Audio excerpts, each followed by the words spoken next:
Hello friends. आज की हमारी टॉपिक है सांख्यिकी। और सांख्यिकी में हम पढ़ेंगे मुख्य 4 टॉपिक, जिसका नाम है हम माध्य, माध्यिका, बहुलक, परिसर।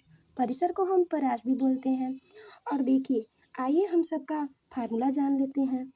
आखिर इसका फार्मूला क्या होता है? तो माध्य को हम बोलते हैं संख्याओं का योग बटा कुल संख्या। ये हमारी हो जाएगी माध्य। यही हमारा तरीका होता है माध्य निकालने का। हमारी सेकेंड है माध्यिका। माध्यिका को हम निकालेंगे बीच का अंक, या फिर n1 प्लस n2 अपान में 2। तो इसको हम बाद में समझेंगे सवाल के साथ।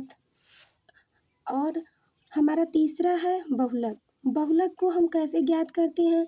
जो सबसे ज़्यादा आवृत्ति वाली संख्या हो, मतलब कि जो हमारी सबसे ज़्यादा आई हो, जिसकी आवृत्ति सबसे ज़्यादा हुई हो, उसको हम बहुलक मान लेते हैं, वही हमारा बहुलक हो जाता है।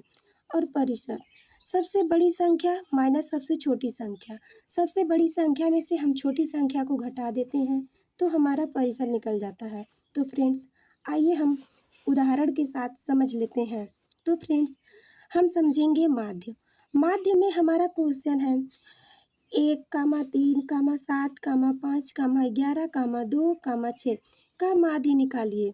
तो माध्य का फार्मूला हमने ऊपर ही देख लिया और हम यहाँ पर लिखे भी हैं कि माध्य बराबर होता है संख्याओं का योग बटा कुल संख्या।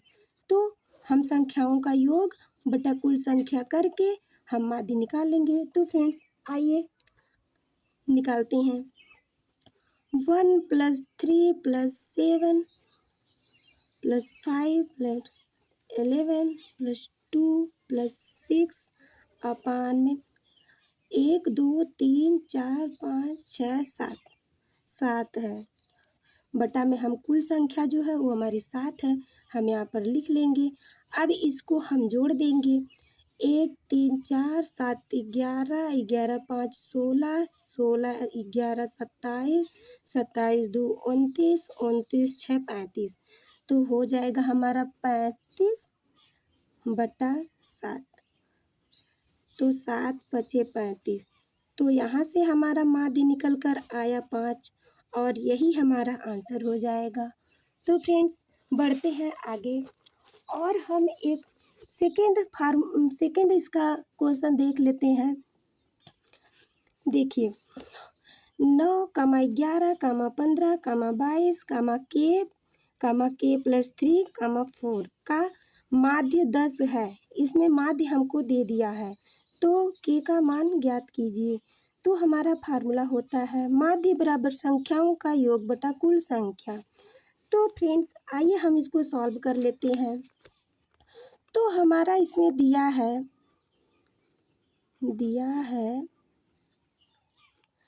फ्रेंड्स, ऐसे अगर हम पेपर में लिखेंगे तो हमें अच्छा खासा नंबर मिलेगा। फ्रेंड्स, तब देखिए क्या दिया है। माध्य बराबर 10, ये हमें दिया है और हमें निकालना क्या है के। अब इसको हम इस फार्मूले पर रख देंगे। तो हमारा फार्मूला है माध्य बराबर संख्याओं का योग बटा कुल संख्या। माध्य हमारा दिया है 10 बराबर संख्याओं का योग 9 + 11 + 15 + 22 + k+3 + 4 अपान में हम पूरा गिन लेंगे इसको। तो 1, 2, 3, 4, 5, 6, 7 हमारा ये 7 संख्या है, तो हम बटा में 7 कर लेंगे। अब हम इसको सॉल्व कर लेंगे। तो फ्रेंड्स, आइए सॉल्व करते हैं। 7 यहाँ पर है, हमारा यहाँ पर गुणा हो जाएगा, बटा में 1 करके तिर्यक गुणा कर देते हैं। देखिए, 7 दहा में 70 हो गया, 70 ये बराबर हो जाएगा। फ्रेंड्स, अब हम इसको जोड़ लेते हैं। 9 + 11 हो जाएगा 20, 20 + 15 35, 35 + 22 57, 57 + 30 60, 60 + 4 64, 64 यहाँ पर हो जाएगा। और बचा हमारा एक के ये हमारा +2 के, तो यहाँ पर 2 के हो जाएगा। अब हम इसको इधर भेज देंगे। तो 70 - 64 बराबर 2k। इसको घटा लेंगे, आ जाएगा 6। यहाँ पर 2k।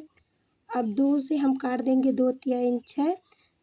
तो हमारा k का मान निकल कर आ जाएगा यहाँ पर k बराबर 3। तो फ्रेंड्स, हमारी अगली टॉपिक है माध्यिका। और माध्यिका निकालने के दो रूल्स होते हैं। तो हम आपको 2 एग्जाम्पल के साथ दोनों रूल बता देंगे। तो पहला हमारा सवाल है कि 1, 3, 2, 5, 8 में माध्यिका क्या है, मतलब माध्यिका क्या होगी इसकी। तो देखिए, इसको पहले तो हम आरोही या फिर अवरोही क्रम में लिख लेंगे। तो पहले हम इसको आरोही क्रम में लिख लेते हैं। तो 1, 2, 3, 5, 8। तो फ्रेंड्स, इसको हम काउंट करेंगे तो 1 2 3 4 5, इसमें 5 अंक है। ये हमारा जो है कि ऑड है, और जब ऑड होता है तो हम एकदम बीचों बीच संख्या ले लेते हैं। तो 2 यहाँ पर, 2 यहाँ पर हम निकाल देंगे, हमारा बचा बीचों बीच पूरा 3। तो हमारी माध्यिका हो जाएगी 3, और यही हमारा आंसर हो जाएगा। और फ्रेंड्स, इसका सेकेंड रूल है कि जब ये अंक जो दिया हुआ है, ये जब हमारा इवन होता है, जब सम होता है, तब हम इसको कैसे सॉल्व करते हैं। तो फ्रेंड, इसको हम पहले लिख लेंगे 1 2 3 5 7 8। तो फ्रेंड्स, इसको हम देखिए, अब जैसे पहले में हम कर दिए कि 2 2 का बना दिए, तो बीच में एक संख्या बचा था, तो उसको हम माध्यिका कर दिए थे। लेकिन अगर इसमें हम देखें तो हमारा 6 है, और हम अगर 3 3 निकाल देंगे तो बीच में कुछ भी नहीं बचेगा। इसलिए पहले हम देखिए, इसमें 2 इधर कर देते हैं, 2 इधर कर देते हैं, बचेगा हमारा 2 संख्या। और इन 2 संख्याओं को हम पहले को n1 मान लेते हैं और दूसरे वाले को n2 मान लेते हैं। तो फ्रेंड्स, हमारा जो फार्मूला था n1 + n2 अपान में 2, वहीं पर हम इसको रख देंगे। तो देखिए, यहाँ पर हम n1 को 3 + n2 को 5 करके बटा में 2 लिख देंगे, और इसको जोड़ेंगे तो 8 होगा बटा में 2, और कट करेंगे तो हमारा 4 आंसर आ जाएगा। और यही हमारा जो है कि यही हमारी माध्यिका होगी। आगे हम पढ़ेंगे बहुलक। बहुलक किसे कहते हैं। तो फ्रेंड्स, आइए हम लोग समझते हैं कि बहुलक किसे कहते हैं। तो फ्रेंड्स देखिए, बहुलक हम उसे कहते हैं जिसकी आवृत्ति सबसे ज़्यादा हुई हो, जो सबसे ज़्यादा आया हो सीरीज में। तो देखिए, हमारी सीरीज क्या है, 1 3 5 5 4 7 3 9 3 2। तो इसमें हम देख लेंगे, 1 यहाँ पर है तो एक बस एक ही बारी है, और 3 है तो 1 2 3, 3 जो है वो 3 बार है। फिर हम 5 को देख लेते हैं, 1 2 5 जो है वो 2 बार है।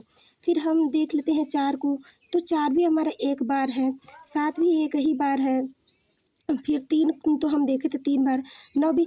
तो हमारा इसमें जो है बहुलक हमारा हो जाएगा 3। तो यहाँ पर हमारा आंसर जो होगा बहुलक का, तो बहुलक हमारा 3 हो जाएगा। तो फ्रेंड, जिसकी आवृत्ति सबसे ज़्यादा हुई रहती है वही हमारा बहुलक होता है। जैसे देखिए, अगर मान लीजिए कि 1, 5, 3, 5, 2, 5। देखिए, अब इसमें बहुलक क्या है, तो बहुलक हमारा हो जाएगा 5। जो सबसे ज़्यादा आया हुआ है वही हमारा बहुलक है। तो यहाँ पर बहुलक हमारा 5 जो है वो हमारा आंसर हो जाएगा। और आगे हमारा है, तो फिर अब हम पढ़ेंगे परिसर। परिसर का क्या मतलब है, तो परिसर का मतलब होता है कि सबसे बड़ी संख्या माइनस सबसे छोटी संख्या, मतलब सबसे बड़ी संख्या में से हम सबसे छोटी संख्या को घटा देते हैं, तो जो हमारा आता है वही हमारा जो है कि परिसर हो जाता है। तो देखिए, यहाँ पर सबसे बड़ी संख्या हमें 9 दिखाई दे रहा है, और सबसे छोटी संख्या जो है 1 है। 1 से छोटी कोई संख्या नहीं और 9 से बड़ी कोई संख्या नहीं। तो सबसे बड़ी संख्या हमारी 9 है, और इसमें सबसे छोटी संख्या हम घटा देंगे, आएगा हमारा 8, और यही 8 हमारा जो है कि परिसर हो जाएगा।